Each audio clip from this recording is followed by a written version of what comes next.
ഈശോ മിശിഹായ്ക്ക് സ്തുതിയായിരിക്കട്ടെ. സുഖമാണ് എല്ലാവർക്കും? സുഖമല്ലേ? നമ്മളോട് ഒരാൾ ചോദിച്ചു കഴിഞ്ഞാൽ നമ്മളെങ്ങനെയാണ് പറയുന്നത്? How are you?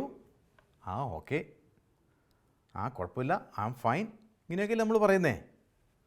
അപ്പം ഞാൻ നിങ്ങളോട് ചോദിക്കുക സുഖമാണോന്നല്ലേ? നിങ്ങളതുപോലെ തന്നെ പറയും. നമ്മളുടെ ഒരു മൈൻഡ് സെറ്റ് എങ്ങനെയാണല്ലേ? നമ്മളെല്ലാവരും അങ്ങനെയാണ്. നമ്മൾ സാറ്റിസ്ഫൈഡ് അല്ല ഒരു കാര്യത്തിലും. അങ്ങനെ നിങ്ങൾക്ക് തോന്നുന്നുണ്ടോ? എനിക്ക് തോന്നിയിട്ടുണ്ട്. ഞാൻ ആരോട് ചോദിച്ചാലും നമുക്കൊരു സാറ്റിസ്ഫാക്ഷൻ ഇല്ല. ഒരു ഓതറും മോട്ടിവേഷണൽ സ്പീക്കറുമായ ശിവ എന്ന് പറഞ്ഞൊരാളുണ്ട്. ഇന്ത്യയിലാണ് അദ്ദേഹം, തമിഴ്നാട്ടുകാരനാണ്. അദ്ദേഹത്തോട് നമ്മൾ ചോദിക്കുകയാണ് ഹൗ ആർ യു ശിവ? അദ്ദേഹം പറയുന്ന നമ്മളെ ഞെട്ടിക്കും. അദ്ദേഹം പറയുന്നത് ഐ ആം വണ്ടർഫുൾ. അദ്ദേഹത്തിന് ചിലപ്പോൾ പല പ്രശ്നങ്ങളുണ്ടാവും, പക്ഷേ ഐ ആം ഫൈൻ എന്നോ ഐ ആം ഓക്കെ എന്നോ അദ്ദേഹം പറയില്ല. ഞാൻ പറയുന്നത് ഐ ആം വണ്ടർഫുൾ. ഇത് കേൾക്കുമ്പോൾ നമ്മൾക്കുണ്ടാകുന്ന ഒരു പോസിറ്റീവ് എനർജി ഭയങ്കരമാണ്. കേൾക്കുന്നവരെ പോസിറ്റീവായിട്ട് ഇമ്പ്രസ് ചെയ്യുക, അവർക്കൊക്കെ വളരെ എനർജി ഉണ്ടാക്കുക. അപ്പോൾ നിങ്ങളോട് ഞാൻ ഹൗ ആർ യു എന്ന് ചോദിക്കുമ്പോൾ നിങ്ങൾ പറയണം ഐ ആം വണ്ടർഫുൾ എന്ന് കേൾക്കുമ്പോൾ എനിക്ക് ഭയങ്കര സന്തോഷമാണ്. നിങ്ങളുടെ അടുത്തിരിക്കുന്നവർക്കൊക്കെ ഭയങ്കര സന്തോഷമാണ്. പ്രിയ കുട്ടികളെ, വീണ്ടും ഒരു ദിവസം കൂടി നല്ല ദൈവം നമ്മളെ കണ്ടുമുട്ടിച്ചിരിക്കുകയാണല്ലേ. നമ്മൾക്ക് നല്ല ദൈവത്തിന് നന്ദി പറയാം. ഈ ഒരു ദിവസം, മനോഹരമായ ദിവസം നമ്മൾക്ക് നൽകിയതിന് നന്ദി പറയാം. നമ്മൾ 9ാമത്തെ പാഠത്തിലൂടെയുള്ള സഞ്ചാരമായിരുന്നു നമ്മളുടെ. നിങ്ങൾ ഓർക്കുന്നുണ്ടോ? 1ാം ഭാഗത്തിലൂടെ നമ്മളിങ്ങനെ കടന്നു പോവുകയായിരുന്നു അല്ലേ? നിങ്ങൾ ഓർക്കുന്നുണ്ടോ? ഞാൻ നിങ്ങളോടൊരു ചോദ്യം ചോദിക്കട്ടെ സാറ്. 3 പോയിൻ്റ് നമ്മൾ 1ാമത്തെ ഭാഗത്ത് പഠിച്ചിരുന്നു. മിടുക്കരായിട്ട് വണ്ടർഫുൾ എന്നൊക്കെ പറഞ്ഞല്ലേ നമ്മൾ. ആർക്ക് പറയാം? എണീറ്റ് നിന്ന് ഒന്ന് പറഞ്ഞ് ഏതൊക്കെയായിരുന്നു അത്? 1ാമത്തെ പോയിൻ്റ് നമ്മൾ കണ്ടത് സഭ മിശിഹായുടെ തുടർച്ചയും ദൗത്യവാഹകയും. ഇതാണ് നമ്മൾ 9ാമത്തെ പാഠത്തിൻ്റെ 1ാമത്തെ പോയിൻ്റായിട്ട് പഠിച്ചത്. 1ാം ഭാഗത്തിലെ 1ാമത്തെ പോയിൻ്റ് സഭ മിശിഹായുടെ തുടർച്ചയും ദൗത്യവാഹകയും. 2ാമത്തെ പോയിൻ്റ് നമ്മൾ കണ്ടത് സഭ, മനോഹരമായൊരു വാക്കാണ്. എന്താണെന്നറിയാവോ അത്? പറഞ്ഞ് നിങ്ങൾ. സഭ ലോകത്തിൻ്റെ മനസാക്ഷി. നല്ലൊരു വാക്കല്ലേ അത്? മനോഹരമായൊരു വാക്കല്ലേ? ലോകത്തിൻ്റെ തന്നെ മനസാക്ഷിയാണ് സഭ എന്ന് നമ്മൾ കാണുകയുണ്ടായി. 3ാമത് നമ്മൾ കണ്ടത് ഇങ്ങനെ ലോകത്തിൻ്റെ മനസാക്ഷിയായ സഭ പ്രേക്ഷിത പ്രവർത്തനം നടത്തുന്നത് വിവിധ മാർഗങ്ങളിലൂടെയാണ്. നമ്മൾ കണ്ടല്ലോ അല്ലേ? സഭയുടെ ദൗത്യം എന്ന് പറയുന്നത് തന്നെ പ്രേക്ഷിത പ്രവർത്തനമാണ്. അപ്പോൾ സഭ ആധുനിക കാലഘട്ടത്തിലെ നൂതനമായ രീതികളിലൂടെ പ്രേക്ഷിത പ്രവർത്തനം നടത്തിക്കൊണ്ടിരിക്കുകയാണ്. പ്രേക്ഷിത പ്രവർത്തനത്തിൻ്റെ നൂതനാഭിമുഖ്യങ്ങൾ, അതാണ് ഈ പാഠത്തിൻ്റെ പേര്. ഒന്ന് കണ്ടത് സഭ മിശിഹായുടെ തുടർച്ചയും ദൗത്യവാഹകയും. 2ാമത് നമ്മൾ കണ്ടത് സഭ ലോകത്തിൻ്റെ മനസാക്ഷി. 3ാമത്തെ പോയിൻ്റ് ഇങ്ങനെ ദൗത്യവാഹകയായ സഭയുടെ പ്രേക്ഷിത പ്രവർത്തന മാർഗങ്ങളിൽ 1ാമതായിട്ട് നമ്മൾ കണ്ടത് വിദ്യാഭ്യാസ പ്രേക്ഷിതത്വം. ഇങ്ങനെ 3 കാര്യങ്ങളാണ് നമ്മൾ കഴിഞ്ഞ പാഠത്തിൽ കണ്ടത്. അതിൽ സാർ എക്സസൈസ് തന്നിരുന്നു. ആ ചോദ്യങ്ങൾക്കൊക്കെ ഉത്തരം നിങ്ങൾ എഴുതി എന്ന് ഞാൻ വിചാരിക്കുകയാണ്. ആ ചോദ്യങ്ങളുടെ ഉത്തരങ്ങൾ നിങ്ങളുടെ അധ്യാപകരെ കാണിച്ച് കാണും, അവർക്ക് അയച്ചു കൊടുത്ത് കാണും എന്ന് ഞാൻ വിചാരിക്കുകയാണ്. പ്രിയ കുട്ടികളെ, നമ്മൾ ഇതിൻ്റെ 2ാം ഭാഗത്തിലേക്കാണ് ഇന്ന് കടക്കാൻ വേണ്ടി പോകുന്നത്. നമ്മൾ കണ്ടത് വിദ്യാഭ്യാസം ഒരു വലിയ പ്രേക്ഷിത പ്രവർത്തനമാണെന്ന് നമ്മൾ കണ്ടു അല്ലേ? എങ്കിൽ ഒരു നിമിഷം നമ്മൾക്ക് കണ്ണുകളടച്ച് പ്രാർത്ഥിക്കാം അല്ലേ? നിങ്ങൾ വിദ്യാർത്ഥികളാണ്, ഞാനും ഒരു വിദ്യാർത്ഥിയാണ്. ഇപ്പോഴും പഠിച്ചുകൊണ്ടിരിക്കുകയാണ്. എല്ലാവരും വിദ്യാർത്ഥികളാണ് അല്ലേ? ഒരു തരത്തിൽ അല്ലെങ്കിൽ മറ്റൊരു തരത്തിൽ നമ്മളെല്ലാവരും അറിവ് ഇങ്ങനെ നേടിക്കൊണ്ടേയിരിക്കുകയാണ്. അങ്ങനെ നോക്കുമ്പോൾ നമ്മളെല്ലാവരും വിദ്യാർത്ഥികളാണ്. വിദ്യാർത്ഥികളായ നമ്മൾക്ക് എന്താണ് വേണ്ടത്? പരിശുദ്ധാത്മാവിൻ്റെ വലിയ അഭിഷേകം വേണം. നിത്യപുരോഹിതനായ ഈശോയെ, പഠിച്ചുകൊണ്ടിരിക്കുന്ന ഞങ്ങളെ സംബന്ധിച്ച് പഠിക്കാനുള്ള ബോധ്യം നൽകണമേ. വിശ്വാസത്തിൽ ഞങ്ങളെ ആഴപ്പെടുത്തണമേ. പരിശുദ്ധാത്മാവിൻ്റെ ചൈതന്യം ഞങ്ങളിൽ ഉണ്ടാകണമേ. ഞങ്ങൾ പഠിക്കുന്ന കാര്യങ്ങൾ മറ്റുള്ളവരുമായി പങ്കുവെക്കുന്നതിനും അങ്ങനെ വിദ്യാഭ്യാസ പ്രേക്ഷിതത്വത്തിൽ ഞങ്ങളും ഭാഗവാക്കുകളാകുന്നതിനും നീ ഇടവരുത്തണമേ. അമ്മേ, മാതാവേ, സകല വിശുദ്ധരെ, സ്വർഗീയ മധ്യസ്ഥരെ, ഞങ്ങൾക്ക് വേണ്ടി പ്രാർത്ഥിക്കണമേ. പിതാവിൻ്റെയും പുത്രൻ്റെയും പരിശുദ്ധാത്മാവിൻ്റെയും നാമത്തിൽ ആമേൻ. പ്രിയ കുട്ടികളെ, നമ്മൾക്കൊരു വചനം വായിച്ചെന്ന് തുടങ്ങാം അല്ലേ? എന്താണ് ഈ പാഠത്തിലൂടെ ഈശോ നമ്മളോട് പറയാൻ ആഗ്രഹിക്കുന്നത്? ഇത് നമ്മൾക്ക് നോക്കാം. വിശുദ്ധ ലൂക്കായുടെ സുവിശേഷം 4ാമത്തെ അധ്യായം 16 മുതൽ 19 വരെയുള്ള തിരുവചനങ്ങളാണ് ഈ പാഠത്തിലൂടെ ഈശോ നമ്മളോട് വെളിപ്പെടുത്തി തരുന്നത്. യേശു താൻ വളർന്ന സ്ഥലമായ നസറത്തിൽ വന്നു. പതിവ് പോലെ ഒരു സാബത്ത് ദിവസം അവൻ അവരുടെ സിനഗോഗിൽ പ്രവേശിച്ച് വായിക്കുവാൻ എഴുന്നേറ്റ് നിന്നു. യെശയ്യാ പ്രവാചകൻ്റെ പുസ്തകം അവന് നൽകപ്പെട്ടു. പുസ്തകം തുറന്നപ്പോൾ ഇപ്രകാരം എഴുതിയിരിക്കുന്നത് അവൻ കണ്ടു. കർത്താവിൻ്റെ ആത്മാവ് എൻ്റെ മേലുണ്ട്. ദരിദ്രരെ സുവിശേഷം അറിയിക്കാൻ അവിടുന്ന് എന്നെ അഭിഷേകം ചെയ്തിരിക്കുന്നു. ബന്ധിതർക്ക് മോചനവും അന്ധർക്ക് കാഴ്ചയും അടിച്ചമർത്തപ്പെട്ടവർക്ക് സ്വാതന്ത്ര്യവും കർത്താവിന് സ്വീകാര്യമായ വത്സരവും പ്രഖ്യാപിക്കാൻ അവിടുന്ന് എന്നെ അയച്ചിരിക്കുന്നു. നമ്മുടെ കർത്താവായ മിശിഹായ്ക്ക് സ്തുതി. ബന്ധിതർക്ക് മോചനം, അന്ധർക്ക് കാഴ്ച, അടിച്ചമർത്തപ്പെട്ടവർക്ക് സ്വാതന്ത്ര്യം, കർത്താവിന് സ്വീകാര്യമായ ഒരു വത്സരം പ്രഖ്യാപിക്കാനാണ് അവിടുന്ന് എന്നെ അയച്ചിരിക്കുന്നത്. പ്രിയകുട്ടികളെ, നമ്മൾ കണ്ടു സഭയുടെ പഠനം എന്ന് പറഞ്ഞു കഴിഞ്ഞാൽ സമഗ്രമായ വികസനമാണ്. മാനവരാശിയുടെ സമഗ്ര വിമോചനത്തിന് വേണ്ടിയും വികസനത്തിന് വേണ്ടിയുമാണ് സഭ നിലകൊള്ളുന്നത്. അതുകൊണ്ട് നമ്മൾ കണ്ട് കഴിഞ്ഞ പാഠത്തിൽ ഒന്നാമത്തെ ഭാഗത്ത് നമ്മൾ കണ്ടു യോഹന്നാൻ്റെ സുവിശേഷം 10-ാമത്തെ അധ്യായം 10-ാമത്തെ വാക്യം നമ്മൾ കണ്ടു. ഞാൻ വന്നിരിക്കുന്നത് ജീവനുണ്ടാകുവാനും അത് സമൃദ്ധമായി ഉണ്ടാകാനുമാണ് വന്നിരിക്കുന്നത്. നമ്മൾക്ക് ജീവനുണ്ടാകണം, ജീവനുണ്ട് നമ്മൾക്ക്. പക്ഷേ ആ ജീവൻ കൊണ്ട് കാര്യമില്ല. നമ്മൾ പറയുന്നില്ലേ, നമ്മളൊക്കെ ക്ലാസ്സിലിരിക്കുമ്പോൾ നമ്മളോട് ടീച്ചേഴ്സൊക്കെ പറയാറുണ്ടല്ലോ, ചത്തതിനൊക്കുമേ ജീവിച്ചിരിക്കലും. കേട്ടിട്ടില്ലേ നിങ്ങൾ? അരകല്ലിന് കാറ്റ് പിടിച്ച പോലെയൊക്കെ നമ്മൾ ഇരിക്കുക എന്നൊക്കെ നമ്മളോട് പറയാറുണ്ട്. നമ്മൾക്ക് ജീവനുണ്ട്, പക്ഷേ നിർജീവ അവസ്ഥയാണ്. പക്ഷേ ഈശോ പറയുകയാണ്, ഞാൻ വന്നിരിക്കുന്നത് നിങ്ങൾക്ക് ജീവനുണ്ടാകണം, അത് സമൃദ്ധമായി ഉണ്ടാവുകയും വേണം. എന്താണ് ഈ സമൃദ്ധമായ ജീവൻ എന്ന് പറഞ്ഞു കഴിഞ്ഞാൽ? സമൃദ്ധമായ ജീവൻ എല്ലാ അർത്ഥത്തിലും ഊർജ്ജസ്വലരായ മനുഷ്യരെക്കുറിച്ചാണ്, അറിവ് നേടിയവരെക്കുറിച്ചാണ്, യേശുവിനെ അറിഞ്ഞവരെക്കുറിച്ചാണ്, മറ്റുള്ളവരുടെ മുഖത്ത് ഈശ്വര ദർശനം നടത്തുന്നവരാണ് സമഗ്രതയിൽ വളർന്നവർ എന്ന് പറയുന്നത്. അതുകൊണ്ടാണ് ഈ വചനം പറയുകയാണ്, അന്ധർക്ക് കാഴ്ച. നമ്മൾ കണ്ടു അല്ലേ, അന്ധത എന്ന് പറഞ്ഞാൽ ആത്മീയമായ അന്ധതയാണ്. അന്ധർക്ക് കാഴ്ചയും ബന്ധിതർക്ക് മോചനവും അടിച്ചമർത്തപ്പെട്ടവർക്ക് സ്വീകാര്യമായ വത്സരത്തിനും അടിച്ചമർത്തപ്പെട്ടവർക്ക് സ്വാതന്ത്ര്യവും കർത്താവിന് സ്വീകാര്യമായ വത്സരം പ്രഖ്യാപിക്കാനാണ് ഞാൻ വന്നിരിക്കുന്നത്. അപ്പോൾ നമ്മൾ കണ്ട ഒന്നാമത്തെ പോയിൻ്റ് എന്താണ്? സഭ ദൗത്യവാഹകയാണ്, മിശിഹായുടെ തുടർച്ചയാണ്. അപ്പോൾ ഈ സഭ ചെയ്തുകൊണ്ടിരിക്കുന്നതും മിശിഹായുടെ തുടർച്ചയായ ദൗത്യം തന്നെയല്ലേ? നിങ്ങളോട് ഞാൻ ചോദിക്കുകയാണ്, വിദ്യാഭ്യാസ പ്രേഷിതത്വത്തിലൂടെ സഭ ലോകത്തിൻ്റെ മനസാക്ഷിയാണെന്ന് നമ്മളോട് പറഞ്ഞു വച്ചതിലൂടെ, സഭ മിശിഹായുടെ തുടർച്ചയാണെന്നും ദൗത്യവാഹകയാണെന്നും പറഞ്ഞു വച്ചതിലൂടെയൊക്കെ നമ്മളോട് പറയുന്നത് ഈശോയുടെ ഈ ദൗത്യം തുടർന്നുകൊണ്ടിരിക്കുന്നത് ഇന്ന് സഭയിലൂടെ ആണെന്നാണ്. അതാണ് ഈ പാഠം നമ്മൾക്ക് നൽകുന്ന സന്ദേശവും. അപ്പോൾ നമ്മൾ ആദ്യം കണ്ടത് വിവിധ തരത്തിലുള്ള പ്രേക്ഷിത പ്രവർത്തനത്തെക്കുറിച്ച് നമ്മൾ കണ്ടു, വിദ്യാഭ്യാസ പ്രേക്ഷിതത്വത്തെക്കുറിച്ച് നമ്മൾ കണ്ടു. ഇനി നമ്മൾ കാണാൻ പോകുന്ന പ്രേക്ഷിതത്വമാണ് മാധ്യമ പ്രേക്ഷിതത്വം. നിങ്ങൾക്ക് ഇഷ്ടമാണോ മാധ്യമ പ്രേക്ഷിതത്വം? എന്താണ് മാധ്യമം, മീഡിയ എന്ന് പറഞ്ഞു കഴിഞ്ഞാൽ? നിങ്ങൾ കേട്ടിട്ടുണ്ടായിരിക്കും അല്ലേ? ഒരു പക്ഷേ ജനാധിപത്യ രാജ്യമായ ഇന്ത്യയിൽ എന്താണ് ഒരു ജനാധിപത്യ രാജ്യമെന്ന് പറഞ്ഞു കഴിഞ്ഞാൽ, ഇവിടെ third pillar, 3 pillars of democracy എന്ന് നമ്മൾ പറയാറുണ്ട് അല്ലേ? Judiciary, executive and legislature. നമ്മളൊക്കെ കേട്ടിട്ടുണ്ട്, ആധുനിക കാലഘട്ടത്തിലൊക്കെ നമ്മൾ കേട്ടിട്ടുണ്ട്, there is 4th pillars, there is 1 more pillar. അതേതാണ് ആ pillar? Judiciary, executive, legislature and media. മാധ്യമത്തിന് അത്രമാത്രം പ്രാധാന്യമുണ്ട്. പക്ഷേ മാധ്യമത്തിന് പ്രാധാന്യമുള്ളതുപോലെ തന്നെ സത്യസന്ധമായ മാധ്യമധർമ്മവും പാലിക്കാനുള്ള കടമ ആർക്കുണ്ട്? മാധ്യമങ്ങൾക്കുണ്ട്. അപ്പോൾ സത്യസന്ധമായ മാധ്യമ പ്രവർത്തനം അതൊരു പ്രേഷിതത്വമാണ് എന്ന് സഭ നമ്മളെ പഠിപ്പിക്കുകയാണ്. നിങ്ങൾക്കറിയാവോ, 2ാം വത്തിക്കാൻ കൗൺസിൽ ഇന്റർ മീരിഫിക്ക എന്ന് പറയുന്ന ഒരു ഡിഗ്രി തന്നെ മാധ്യമപ്രവർത്തനത്തെക്കുറിച്ചൊരു ഡിഗ്രി തന്നെയുണ്ട്.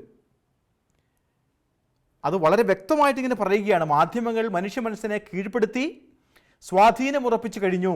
മാധ്യമങ്ങളുടെ സ്വാധീനത്തെക്കുറിച്ചും 2ാം വത്തിക്കാൻ കൗൺസിൽ ഒരു ഡിഗ്രി പുറപ്പെടുവിച്ചിരിക്കുന്നു. അതാണ് ഇന്റർ മീരിഫിക്ക എന്ന് പറയുന്ന ആ ഡിഗ്രി. മാധ്യമങ്ങൾ വിനോദവും വിജ്ഞാനവും പകരുന്നതിന് പുറമേ ദൈവരാജ്യ പ്രചാരണത്തിനും ഏറെ പ്രാധാന്യം കൊടുക്കണം എന്ന് കൗൺസിൽ പറയുകയാണ്. വിനോദവും വിജ്ഞാനവും എല്ലാം വേണം. നമ്മൾ വിജ്ഞാനം വർദ്ധിപ്പിക്കാൻ വേണ്ടിയാണ് സഭയുടെ തന്നെ വിദ്യാഭ്യാസ പ്രേക്ഷിതത്വത്തെക്കുറിച്ചൊക്കെ നമ്മൾ കഴിഞ്ഞ ക്ലാസ്സുകളിൽ കണ്ടത്. അതോടൊപ്പം തന്നെ വിനോദവും വേണം. അത് നമ്മൾ പുറകെ കാണുകയാണ് ചെയ്യുന്നത്. ഇതൊക്കെയാണ് ഒരു ടോട്ടൽ ക്വാളിറ്റി പേഴ്സൺ, ഒരു മനുഷ്യൻ്റെ സമഗ്രതയ്ക്ക്, സമഗ്രമായ വളർച്ചയ്ക്ക് അത്യന്താപേക്ഷിതമായിട്ടുള്ളതാണ് ഈ പറയുന്ന വിനോദം, വിജ്ഞാനം, വിദ്യാഭ്യാസം. ഇതൊക്കെ കൂടിയേ തീരൂ. രണ്ടാം വത്തിക്കാൻ കൗൺസിൽ ഇന്റർമീരിഫിക്ക മാധ്യമപ്രവർത്തനത്തെക്കുറിച്ചുള്ള ഡിഗ്രി ഇങ്ങനെ പറഞ്ഞു വെക്കുകയാണ്: ഇതോടൊപ്പം തന്നെ ദൈവരാജ്യ പ്രഘോഷണത്തിനും പ്രചരണത്തിനും മാധ്യമങ്ങൾ മുന്നോട്ടിറങ്ങണം. അപ്പോഴാണ് മാധ്യമങ്ങളുടെ പ്രേക്ഷിത പ്രവർത്തനം അതിൻ്റെ ഫലപ്രാപ്തിയിൽ എത്തുന്നതെന്ന് പറയുകയാണ്. ഇന്നത്തെ കാലത്തെ മാധ്യമങ്ങൾ നമ്മൾ നേരത്തെ കണ്ടിരുന്ന അച്ചടി മാധ്യമങ്ങളൊന്നും അല്ലല്ലോ. നമ്മൾ ഒന്നാമത്തെ ഭാഗത്ത് കണ്ടു. ജോഹന്നാസ് ഗുട്ടൻബർഗാണ് ആധുനിക അച്ചടി വിദ്യയുടെ ശില്പി എന്നൊക്കെ നമ്മൾ കണ്ടു. ആദ്യമായി അച്ചടിപ്പിക്കപ്പെട്ട ഗ്രന്ഥം വിശുദ്ധ ബൈബിളാണ് എന്നൊക്കെ നമ്മൾ കണ്ടു. അപ്പം കത്തോലിക്കർ ഈ അച്ചടി മാധ്യമ പ്രവർത്തനത്തിനൊക്കെ കൊടുത്ത പ്രാധാന്യത്തെയാണ് നമ്മൾ അതിലൂടെ കണ്ടത്. എങ്കിലും ഈ ആധുനിക കാലഘട്ടം തുലോം വ്യത്യസ്തമാണ്, അല്ലേ? ഇന്ന് മാധ്യമം നിങ്ങളുടെ വിരൽത്തുമ്പിലാണ്. ഇന്നത്തെ മീഡിയ നിങ്ങളുടെ വിരൽത്തുമ്പിലിരുന്ന് നിങ്ങൾക്ക് ലോകത്തിൽ നടക്കുന്ന ഏത് വസ്തുതയെയും ഒരു നിമിഷം കൊണ്ട് നിങ്ങളുടെ വിരൽത്തുമ്പിലെത്തിക്കാൻ ആധുനിക ശാസ്ത്ര സാങ്കേതിക വിദ്യയ്ക്കൊക്കെ ഇന്ന് സാധിക്കുമെങ്കിൽ, ഇന്നത്തെ മാധ്യമ പ്രവർത്തനത്തിൻ്റെ പ്രേക്ഷിതത്വത്തിൻ്റെ ഡൈമെൻഷൻ, അതിൻ്റെ രീതി, അതിൻ്റെ സ്വഭാവം ഒക്കെ മാറിയിരിക്കുകയാണ്. അപ്പോൾ രണ്ടാം വത്തിക്കാൻ കൗൺസിൽ പറയുന്നത് മാധ്യമ പ്രേക്ഷിതത്വം വിനോദത്തിനും വിജ്ഞാനത്തിനും പുറമേ ദൈവരാജ്യ പ്രചരണത്തിനും ഏറെ സഹായകരമാണെന്ന് മാധ്യമങ്ങൾ എന്ന് രണ്ടാം വത്തിക്കാൻ കൗൺസിൽ പറയുകയാണ്. ആധുനിക കാലഘട്ടത്തിൽ ഈ മാധ്യമം മനോഹരമായി ഉപയോഗിച്ച ഒരു വിശുദ്ധനെ നിങ്ങൾക്ക് പുറകിൽ കാണാം. ആരാണത്? Carlos Acutis. നമ്മൾ പല പ്രാവശ്യം കണ്ടതാണ്. അതിനെക്കുറിച്ച് കൂടുതലായിട്ട് സാർ നിങ്ങളോട് പറഞ്ഞു തരേണ്ട ആവശ്യമില്ല. പക്ഷേ നവമാധ്യമം, ഇൻ്റർനെറ്റിലൂടെ ദൈവരാജ്യത്തെ എങ്ങനെയാണ് അദ്ദേഹം മനോഹരമായി മറ്റുള്ളവരിലേക്ക് എത്തിച്ചത്? യേശുവിൻ്റെ ദിവ്യകാരുണ്യ അത്ഭുതങ്ങൾ അല്ലെങ്കിൽ ദിവ്യകാരുണ്യ അത്ഭുതങ്ങളെ ലോകത്തിന് മുൻപിൽ ഒരു വെബ്സൈറ്റ് ഉണ്ടാക്കി അതിലൂടെ പ്രചരിപ്പിച്ച് പഠനം നടത്തിയ കാർലോസ് അക്യൂട്ടീസ് ഇന്ന് വിശുദ്ധനാകാൻ വേണ്ടി വിശുദ്ധിയിലെ പാതയിലേക്ക് നാമകരണത്തിൻ്റെ തൊട്ടടുത്ത് നിൽക്കുമ്പോൾ, കുട്ടികളെ, നിങ്ങളുടെ പ്രായമുള്ള 15 വയസ്സുകാരനായ കാർലോസ് അക്യൂട്ടീസിന് വലിയ മാധ്യമ പ്രേക്ഷിതത്വം നടത്താൻ സാധിച്ചു എങ്കിൽ വൈ ഷുഡ് ഐ? എന്തുകൊണ്ട് നമ്മൾക്ക് സാധിക്കുന്നില്ല?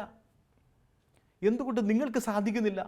മാധ്യമങ്ങളെ എത്രമാത്രം തന്മയത്വത്തോടുകൂടി നമ്മൾക്ക് ഉപയോഗിക്കാൻ സാധിക്കും എന്ന് നമ്മൾ ചിന്തിക്കേണ്ടിയിരിക്കുന്നു. എങ്ങനെയാണ് മാധ്യമങ്ങളിലൂടെ പ്രേക്ഷിതത്വം നടത്തേണ്ടത് എന്നൊരു ചെറിയ വീഡിയോ കണ്ടിട്ട് നമ്മൾക്ക് തിരിച്ചു വരാം. Hey, how you doing today? Here are 4 simple things you can do to make a greater impact in sharing Jesus online. They take under a minute, and it's something simple you can do every day. So when you're on social media, don't forget to pray. We sometimes forget that prayer should be a part of every part of our life, even on social media. 2, 3, and 4 are all connected to your voice.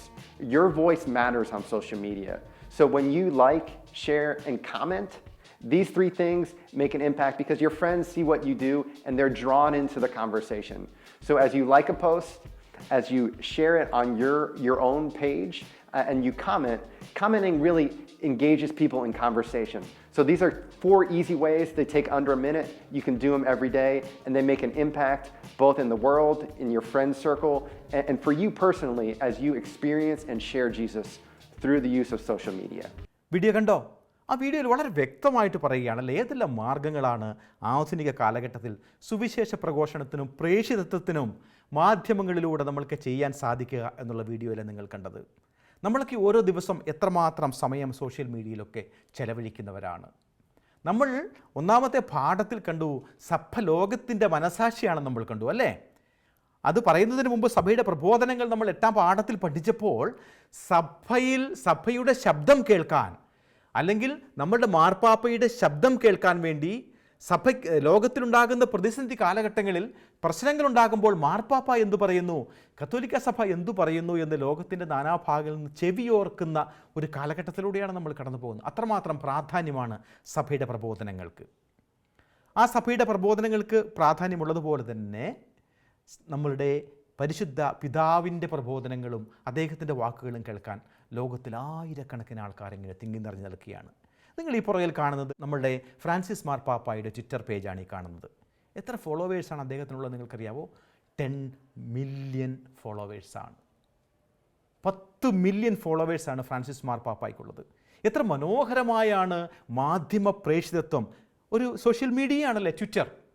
ഫേസ്ബുക്കും വാട്സപ്പും ട്വിറ്ററും ഇൻസ്റ്റാഗ്രാമും ഒക്കെ use ചെയ്യുന്നത് നിങ്ങൾക്കറിയാം. യൂട്യൂബും എല്ലാ മാധ്യമങ്ങളിലൂടെ പ്രേക്ഷിതം നടത്തുമ്പോൾ Francis മാർപ്പാപ്പയെ follow ചെയ്യുന്നവർ 10 മില്യനാണ്. ഓരോ ദിവസവും മാർപ്പാപ്പയുടെ ഓരോ പോസ്റ്റ് അതിൽ വരാറുണ്ട്. 10 മില്യൺ ആൾക്കാരാണ് അതിൽ കയറി നോക്കുന്നത്.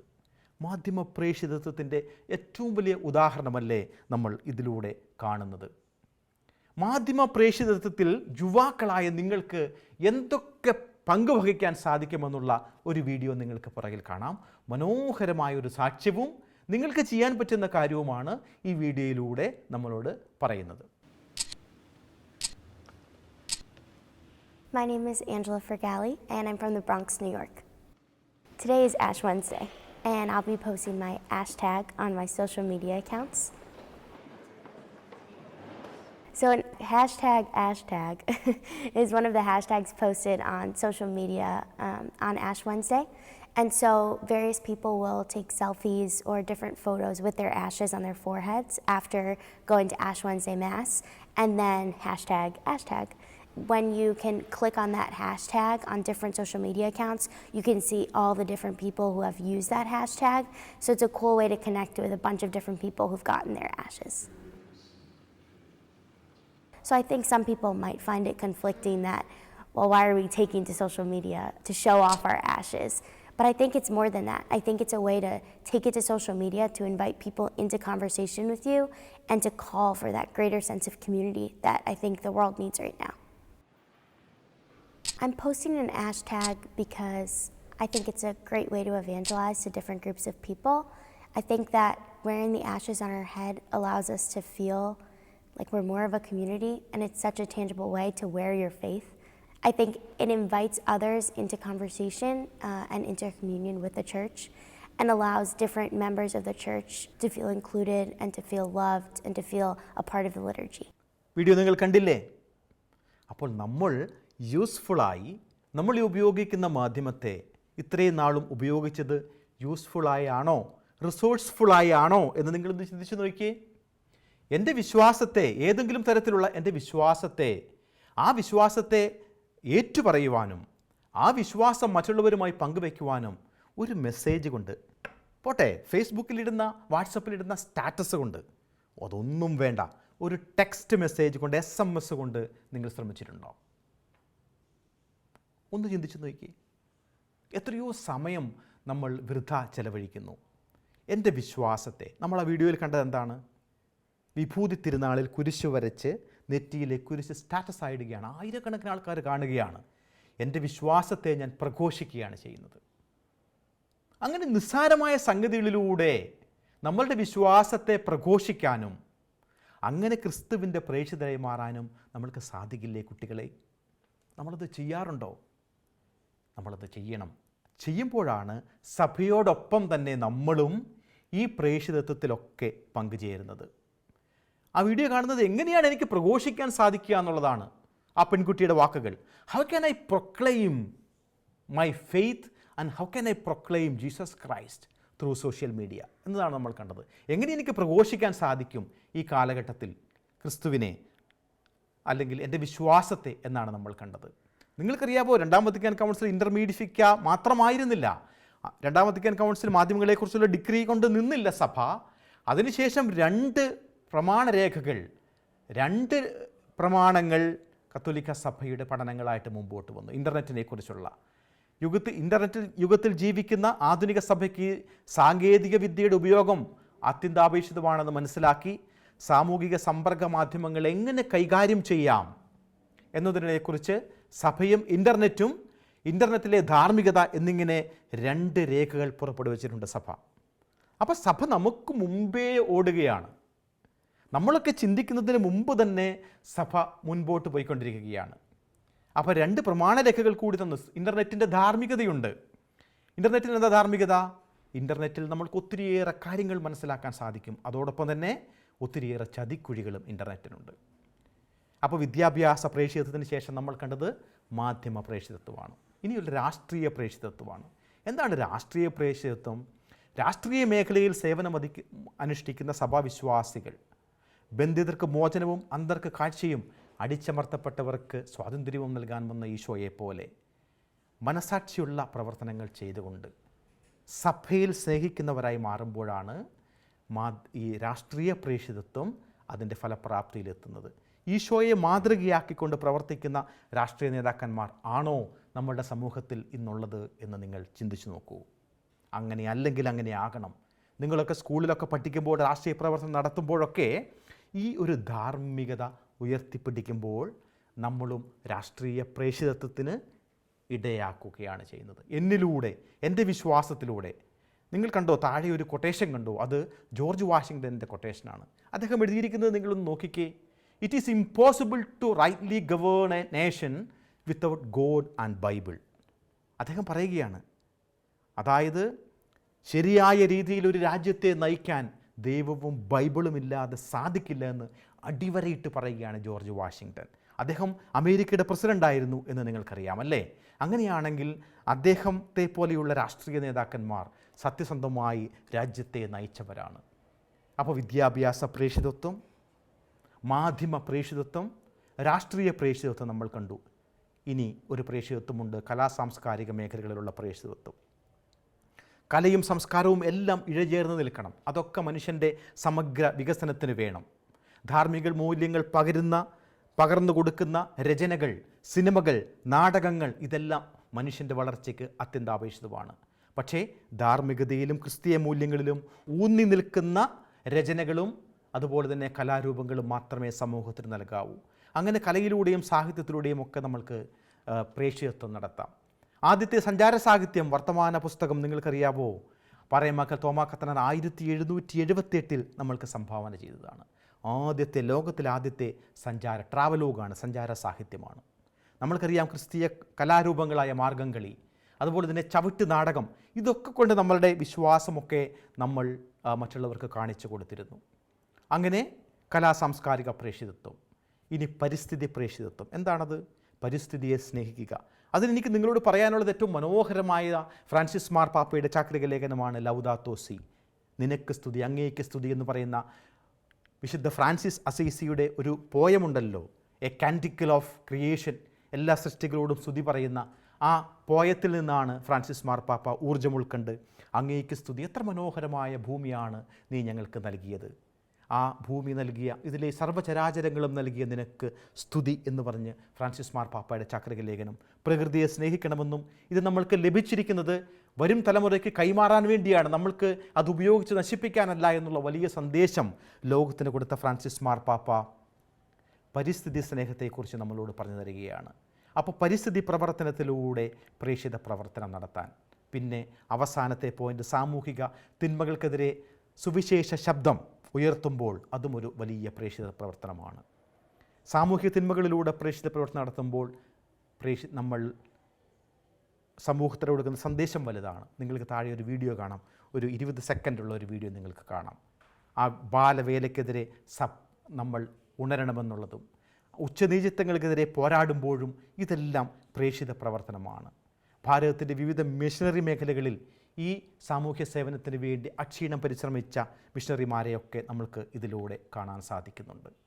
അങ്ങനെ വിദ്യാഭ്യാസത്തിലൂടെ, അതുപോലെ തന്നെ മാധ്യമപ്രവർത്തനത്തിലൂടെ, കലയിലൂടെയും സംസ്കാരത്തിലൂടെയും പ്രകൃതി സ്നേഹത്തിലൂടെ, അതിനേക്കാൾ ഒക്കെയുപരി സമൂഹത്തിലെ ഉച്ചനീചത്വങ്ങൾക്കെതിരെയും അല്ലെങ്കിൽ സാമൂഹിക തിന്മകൾക്കെതിരെ സുവിശേഷ പ്രഘോഷണം നടത്തുന്നതും എല്ലാം ഒരു സുവിശേഷ പ്രഘോഷണവും പ്രേക്ഷിത പ്രവർത്തനവുമാണെന്നാണ് ഈ പാഠം നമ്മളോട് പങ്കുവയ്ക്കുന്നത്. അതിലൂന്നി നിന്നുകൊണ്ട് വേണം നമ്മളുടെ എല്ലാ പ്രവർത്തനങ്ങളും നടത്താൻ. നമുക്ക് പ്രാർത്ഥിക്കാം. ഈശോയെ, നല്ല പ്രേക്ഷിതരാകുവാൻ വിദ്യാഭ്യാസത്തിലൂടെയും മാധ്യമപ്രവർത്തനത്തിലൂടെയും അതുപോലെ തന്നെ പ്രകൃതിയെ സ്നേഹിച്ചും ഒക്കെ നല്ല രാഷ്ട്രീയ പ്രവർത്തനവും ഒക്കെ നടത്തി സഭയെയും സമൂഹത്തെയും സേവിക്കാൻ ഞങ്ങൾക്ക് ശക്തി നൽകണമേ എന്ന് നമ്മൾക്ക് പ്രാർത്ഥിക്കാം. നിങ്ങൾക്കായി ഒരു വചനം നൽകപ്പെടുകയാണ്. വചനം പ്രസംഗിക്കുക. സാഹചര്യങ്ങൾ അനുകൂലമാണെങ്കിലും അല്ലെങ്കിലും ജാഗ്രതയോടെ പ്രവർത്തിക്കുക. ഇതാണ് നമ്മൾക്ക് നൽകപ്പെട്ടിരിക്കുന്ന വചനം. ഒരു നല്ല തീരുമാനങ്ങൾ നമ്മൾക്ക് ഇന്നെടുക്കാം.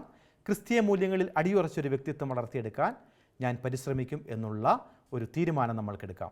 സ്വന്തമാക്കേണ്ട ബോധ്യങ്ങൾ നിങ്ങൾക്ക് മനസ്സിലായി കാണും. ഈ പാഠം നൽകുന്ന ബോധ്യം മിശിഹായുടെ തുടർച്ചയാണ് സഭ, ദൗത്യവാഹകയാണ് സഭ, മനുഷ്യൻ്റെ സമഗ്രമായ പുരോഗതിക്ക് വേണ്ടിയാണ് സഭ യത്നിക്കുന്നത് എന്നുള്ള ബോധ്യം നമ്മൾക്ക് വേണം. സഭയുടെ ദൗത്യങ്ങളിൽ അഭിമാനമുള്ള നല്ല കുഞ്ഞുങ്ങളായി നമ്മൾക്ക് വളരാം. 2 ചോദ്യങ്ങൾക്കാണ് നിങ്ങൾ ഉത്തരം എഴുതേണ്ടത്. മാധ്യമരംഗത്തെ സഭയുടെ സേവനത്തെക്കുറിച്ച് വിവരിക്കുക. 2, സഭയുടെ രാഷ്ട്രീയ കലാ സാംസ്കാരിക രംഗങ്ങളിലെ സേവനത്തെക്കുറിച്ച് വിവരിക്കുക. ഈ 2 ചോദ്യങ്ങൾ എഴുതി കഴിയുമ്പോൾ ഈ പാഠത്തിലെ എല്ലാ ക്വസ്റ്റ്യൻ ആൻസറും കംപ്ലീറ്റ് ആകും. അത് നിങ്ങൾ അധ്യാപകർക്ക് അയച്ചു കൊടുക്കുക. നല്ല പ്രേക്ഷിതരായി ഊർജ്ജസ്വലതയോടുകൂടി നിങ്ങൾ ഇരിക്കുക, മാറുക, സഭയെ സ്നേഹിക്കുക.